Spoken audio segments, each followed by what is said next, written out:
Aujourd'hui, il est nécessaire que des citoyens prennent les choses en main, fassent pression sur leur gouvernement pour qu'on trouve un système qui soit beaucoup plus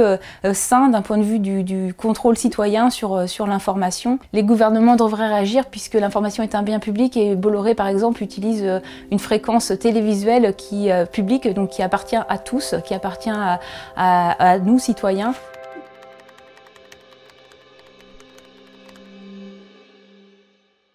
Pour moi, le problème le plus grave, c'est qu'une dizaine de milliardaires a fait main basse sur une grande partie des médias en France. Ils sont venus du secteur du BTP, de l'armement, de la téléphonie, du luxe, et ils sont propriétaires de 90% des journaux quotidiens nationaux distribués en France et de la moitié des télévisions et des radios. Par exemple, 44% de l'audience télévisuelle en France est fournie par des chaînes qui appartiennent à 3 milliardaires, Bolloré, Bouygues et Drahi. Sur une heure d'audience télévisuelle, 26 minutes sont fournies par ces chaînes et le groupe Bouygues, par exemple, capte une audience télévisuelle plus importante que toutes les chaînes d'information publique réunies.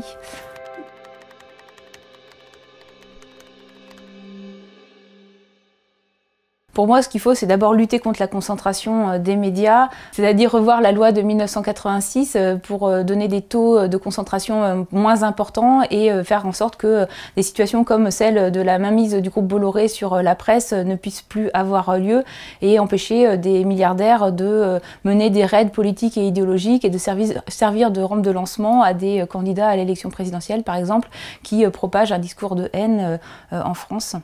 C'est important aujourd'hui dans le secteur médiatique que des acteurs comme les médias indépendants puissent être entendus, puissent avoir la parole. On ne peut pas laisser aujourd'hui uniquement des médias aux mains des milliardaires occuper l'espace médiatique, puisque on se rend compte qu'il y a des coups de pression, des censures, de l'ingérence. Ça provoque aussi des conflits d'intérêts.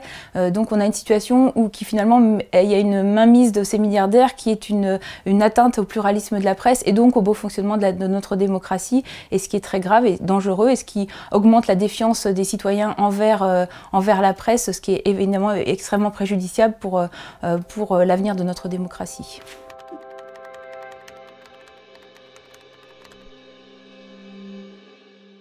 Je pense que la situation elle est connue depuis des années, mais l'arrivée d'un Vincent Bolloré dans le champ médiatique a permis justement des prises de conscience et un sursaut, puisque le raid idéologique et politique qu'il a mené était devenu évident et visible. Ça a été une prise de conscience de la part des citoyens, de la part des gouvernements, mais qui sont restés extrêmement passifs, voire complices de cette situation. Et évidemment, aujourd'hui, il est nécessaire que des citoyens prennent les choses en main, fassent pression sur leur gouvernement pour qu'on trouve un système qui soit beaucoup plus